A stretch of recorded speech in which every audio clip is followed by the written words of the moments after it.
If you're installing a Chamberlain or even a Craftsman garage door opener motor, it's going to take you a certain amount of time to assemble that rail assembly. So in this video, we're going to provide you some pro tips on how to do that.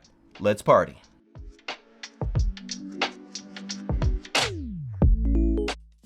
Hey party people, Santiago from SOS Garage Door Service, and on this channel we provide you pro tips and tech reviews for your residential garage door needs. So if you are new here, please consider subscribing, and while you're at it, hit that like button because it's one way that you could really help out this channel.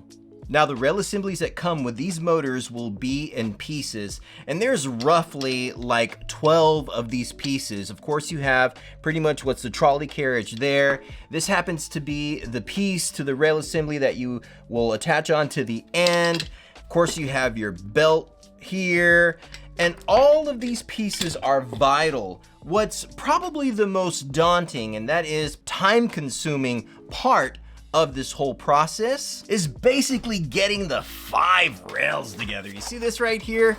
Here's pretty much the rails that come with the Chamberlain Craftsman motors. So with the few pieces that we just showed you right now, keep in mind that there are steps on how to do this.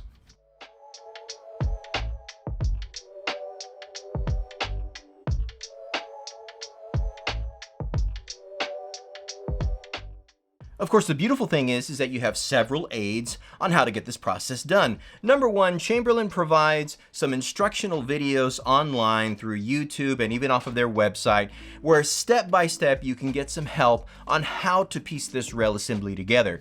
In addition to that, Chamberlain also is on the Built app. Now, if you haven't downloaded the Built app, it's an amazing tool. Basically, it provides you some 3D renders and some small instructional videos with a lot of safety tips to assemble a garage door opener motor. And so the process of being able to put that rail assembly together will be on the Built app. One of the things I like about the Built app is that it shows you the process in a way that you can understand easily. Thus, looking at the videos and utilizing the Built app should be a huge help in assembling this rail assembly.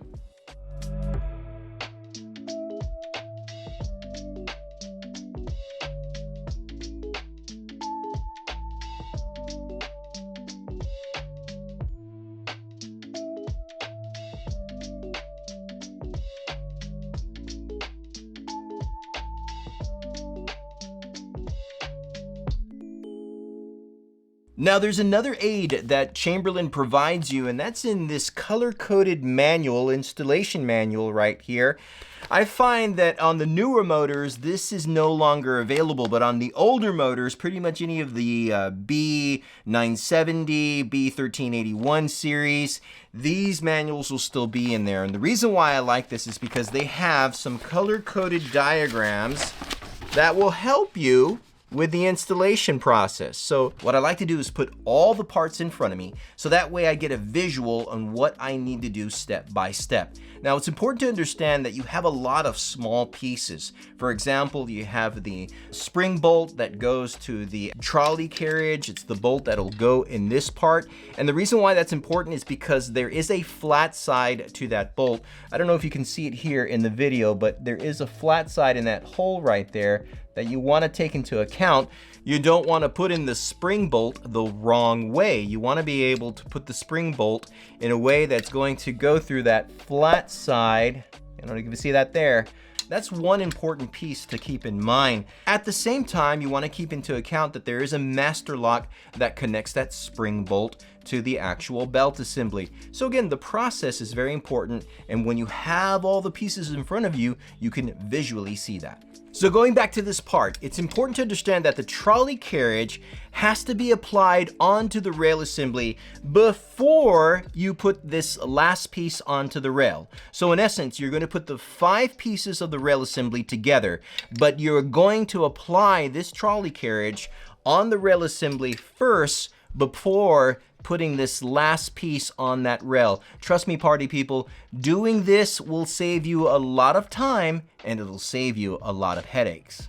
And one of the ways that you'll be able to secure that trolley carriage from sliding off the rail is that at the very first piece of the rail assembly, where normally your pulley goes for your belt, well, you're gonna see that there's a little notch. There's like a little flip up piece of metal that you're going to pry with a flathead screwdriver. This will help your trolley carriage from not falling too far forward and pretty much falling off of your rail. In addition to that, in the hardware, there is a nut bolt that you should be able to apply on the end of that last rail, so that way the trolley carriage doesn't come off. By the way, that piece also serves as a stopper whenever your garage door opens too far back and will not hit the actual housing to the garage door opener motor. Now, one more pro tip with regards to your trolley carriage, and that's being able to position it on the rail assembly in the right direction.